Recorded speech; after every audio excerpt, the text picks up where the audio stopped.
All right, now let's switch our attention and refocus here. Let's talk about African imperialism. Now, of course, Africa and Europe have had a long history of interaction, through trade. And of course, we know that, in the early modern era, we see that the Europeans are going to control that slave trade in the Atlantic Ocean, in the triangle trade.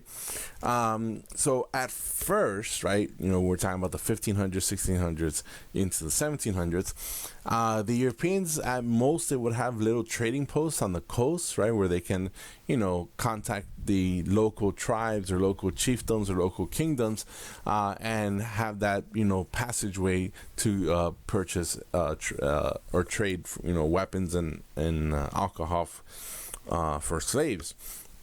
And so that was like the most there was for when it came, to European interaction in Africa, right? It was all coastal. Then, we start seeing some settlers move in, like Dutch and British settlers are going to start moving into South Africa and kind of claim it for themselves. We see that the Portuguese are going to kind of set up their first colony, which is now called Angola in southern Africa. But then by the 1800s, we're going to see that the Europeans are slowly going to start making their way into Africa's interior. Now, how is it they're able to do this? Well, for one thing, it's medicine. They're going to develop this medicine that would allow the Europeans, is kind of like a cure for malaria. Malaria is this tropical disease, that is passed by, or transmitted through mosquitoes. And these medicines will allow the Europeans to live and not die in Africa. So that's going to be step one. The next thing is that they're going to start bringing in steamships. They're going to start building railroads, and that's going to allow them to start, getting deeper and deeper and deeper into the African continent. And of course, the main technological advantage is going to be superior firepower, right? This gun called the Maxim gun, right? It's kind of like an earlier version of what we would now call a machine gun that can shoot a whole bunch of bullets really fast. So by the 1800s, the Europeans are going to slowly start making their way more and more and more into Africa. And the end result is that by the end of the modern era, by the beginning of the 1900s to the 20th century, essentially all of Africa, with two little exceptions, all of Africa is going to be imperialized, be colonized, be conquered, right? Ethiopia would be one exception, and Liberia would be the other.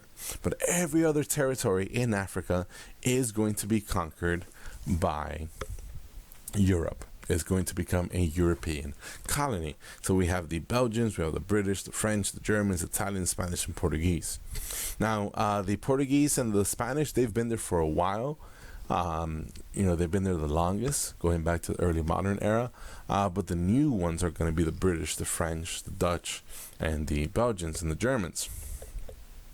So the first kind of like major Europeans to enter Africa and colonize it is going to be Belgium. And Belgium is going to be led by this guy called King Leopold, a guy who I hate because he was just a horrible, horrible human being. So he raises money to start this kind of like expedition and conquest of Congo, and he's claiming that he's going to go in there to colonize, and he's going to go in there to stop the slave trade, even though by the 1800s most of the slave trade had already stopped. At least the transatlantic slave trade had already stopped. And the real reason he's there is to gain control of the natural resource of rubber that you need for tires, rubber that you need for installation of electrical equipment, right? Because again, this is during the Industrial Revolution. And his forces, his military, is basically going to enslave the Congolese people, the people of the Congo, and they're going to kind of like have this brutal policy that they're forcing the people to work to gather this rubber and not pay them anything for it, right? And they would be, working in chains. There would be beaten or abused. And you notice in this photograph that these soldiers, right? The soldiers who are enforcing the will of this, king in Belgium are going to be other Africans. So they're going to be using Africans to do the dirty work for the Europeans, or for the Belgians at least. And here we see some of the brutal images or evidence of King Leopold's management of Congo.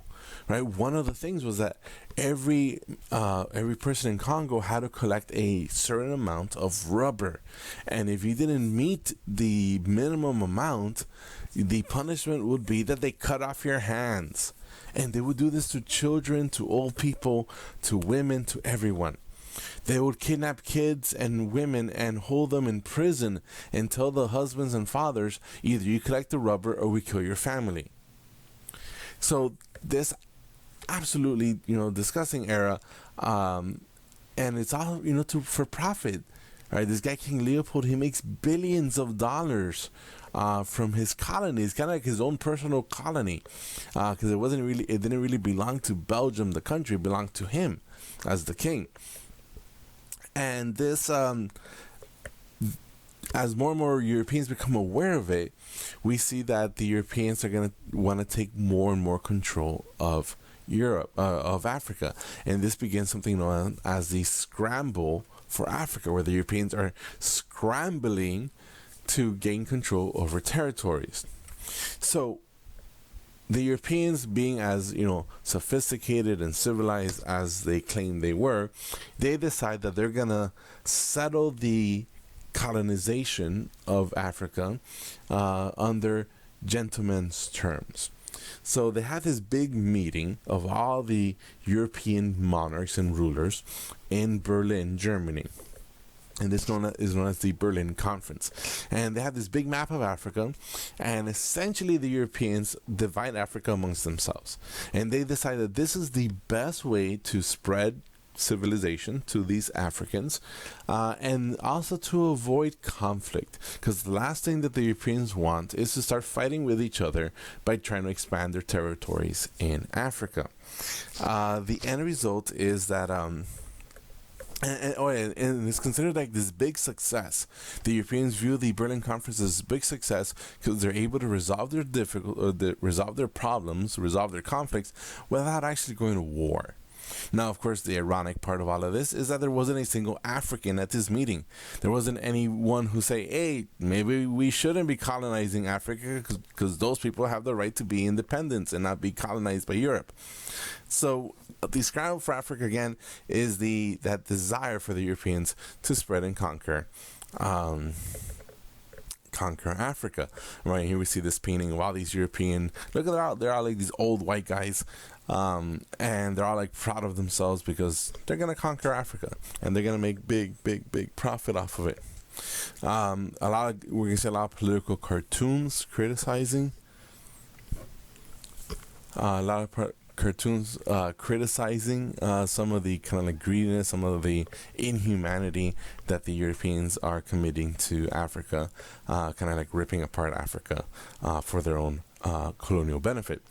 Now, as this occurs, we're going to see a mass migration of Europeans. A lot of Europeans are going to move to Africa because that's going to be the new place for opportunities. Right, so there's gonna be a lot of discovery of gold resources, of diamonds, which becomes this big luxury good that the Europeans are gonna be fascinated with, and modern day the world is fascinated with still. And a lot of people are gonna move there as well. Missionaries are gonna move there, and this is gonna be a new opportunity for Europe, right, to continue growing its wealth. Not necessarily for Africa. So we have these massive mines, especially in South Africa, right? Gold and silver mines and diamond mines, and you're going to hire these Africans to work there. You're going to pay them very, very little, and all the kind of like the profits, the benefits are going to go to Europe and not necessarily to Africans. We're going to see a lot of construction of railroads and other infrastructure similar to what we saw in India, and again is more to the benefit of the Europeans, the colonial powers, and not to the benefit of the African people. We're going to see education, Right, same thing as what happened in India. We're going to see education take hold in Africa. We're going to see a lot of religious education through missionary work. We're also going to see the arrival of Western education, right? Secular, non-religious education, and a lot of the African elites are going to be educated and learn, just like the Indian elites, and learn about Enlightenment ideas and revolutionary ideas, liberalism. Scientific stuff, industrial revolution stuff, right? Little by little, we're going to see a group of educated Africans become the new elites. Now, this is another guy that kind of drives me mad. His name is Cecil Rhodes, and he was essentially like a billionaire. He owned all these like diamond mines in South Africa, and he wanted to build a railroad that stretched from South Africa all the way to Cairo, because the British controlled most of the colonies, most of these territories, running along, from tip to tip of Africa. And this guy was so rich and so wealthy, he owned so much land that eventually he gets a country named after him. Right, a country called Rhodesia. Nowadays we call it Zimbabwe. But back then in the 1800s, all into the 1970s, I think, it was called Rhodesia, named after this guy. And he was a super rich guy, and of course he was a big imperialist, right? So he would put these newspaper advertisements, to support imperialism, to get people to invest in his companies, to get people to move to Africa so that they can, manage the mining operations or the train railroad construction operations. So he was this big imperialist, and he gets the reward of, besides being a billionaire, he gets a country named after him for a while. Now, how were the Europeans ruling, right? How were they able to manage these territories so far away from home? Even though they have steamships and telegraphs, you're still talking about thousands of miles from Europe. So there's kind of like three different type of colonies that the Europeans are going to set up. The first one is called direct rule. As you can imagine, that means that there's going to be Europeans living in Africa, and these guys are going to have direct control over the local populations. So these are going to be military officials, government officials who live in Africa, come up with the laws in the colony, enforce the laws, and supervise all the projects and investments and stuff like that. Now, this tended to be more popular for the British. Yes, for the British. No, not the British, the French. I mean, the French love their direct rule, but also tended to be more expensive because you need to have more officials, like, government officials in the colonies. The other one is called indirect rule, and the British were the famous ones for using this one. Essentially, the British would send people to the colony, but instead of running everything, they would pick a group of Africans, maybe one tribe or one ethnic group or one linguistic group, and kind of like choose them, right? The ones who are most cooperative, and they're going to be the chosen elites of that colony, and these are going to be the ones that are going to benefit the most. These Africans who have been chosen are going to benefit the most. They're going to be educated, they're going to have the best jobs, but they're going to be loyal to the European power. They're going to work on behalf of the European power. So they're going to be running things, right? But it's going to be indirectly, right? Because, they're going to be taking orders from Europe. So these are going to be more like, self-run colonies, right, where the Africans are running themselves. But what is going to cause, of course, is going to be causing divisions between one group of Africans and another group of Africans, because the elites, of course, are going to want to maintain their special status and privileges, while the other group of Africans are going to rebel, because they're fighting against the Europeans, they're fighting against these elite groups. The other type of colony, which is kind of the least common one, and we really just see it in places like Algeria, which would be in North Africa. It was a French territory, and in South Africa, which was British, and those are settler colonies. And essentially we're going to see a lot of people moving in there and settling down, and they're gonna run their own places, their own territory for themselves, right? So even though the British or the French are in charge, they're kind of the settlers that move there, the immigrants that move there, are going to be running things as well. So these are three different methods of imperialism, three methods of ruling that we see in Africa.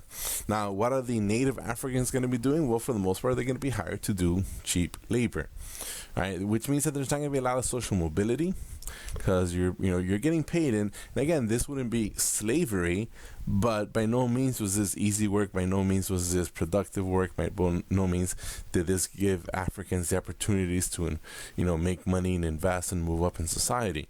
And of course, we see that the native Africans are not going to have any rights. They're going to be considered lower social status and get paid very, very, very little.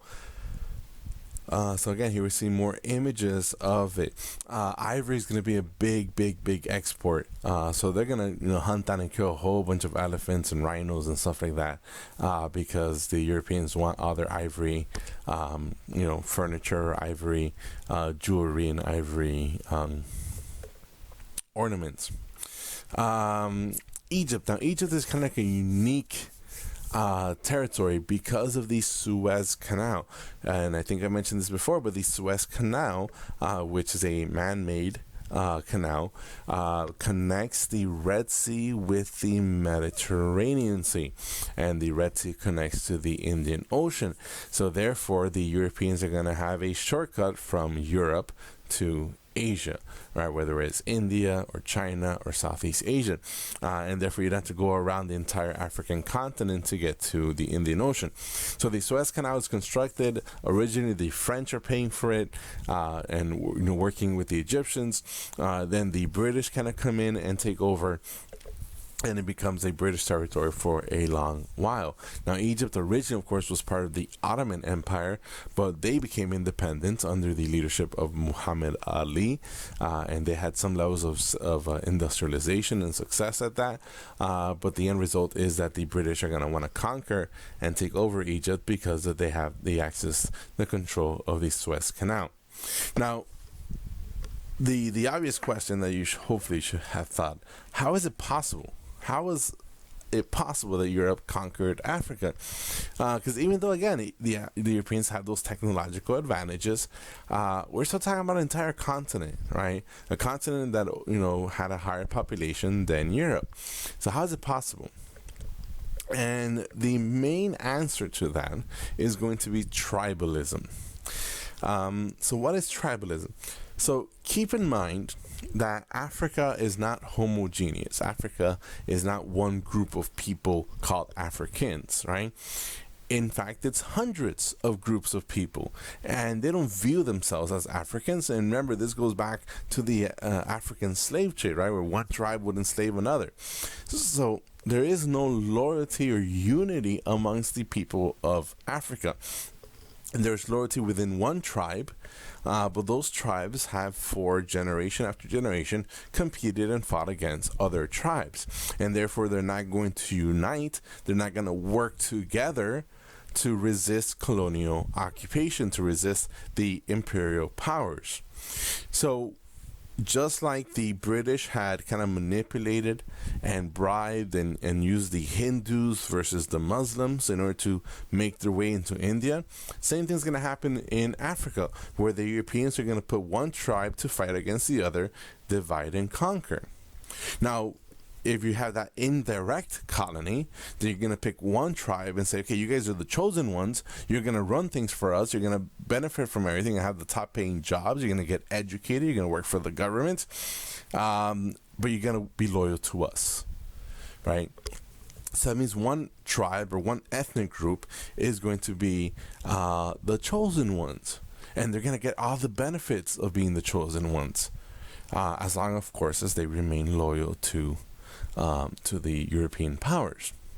So this is going to create a lot of hatred, a lot of animosity that's going to build up between one tribe and another. And remember, this is in addition to all the the historical tribal conflicts and tribal competition that existed in Africa since the dawn of time.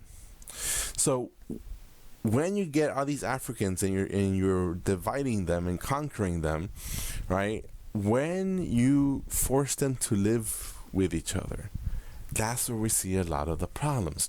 So look at these two maps as examples. On the left, you see a map of Africa's ethnic boundaries. In other words, all the little divisions you see, right? Those are the ethnic groups within Africa, right? Maybe it's based on their culture, maybe it's based on their language, maybe it's based on their religion, maybe who knows what. But these different small little tiny territories belong to, or the people there are identified as an ethnic group, right? Different from the other ones nearby, our other neighboring tribes. And then on this map over here, we see the modern map, right? The boundaries created by Europeans. So, for example, let's say South Africa, right? So you notice South Africa, there's probably a good dozen divisions in South Africa, right? This is the country South Africa down here. There's probably a dozen tribes living there, the dozen ethnic groups living in South Africa.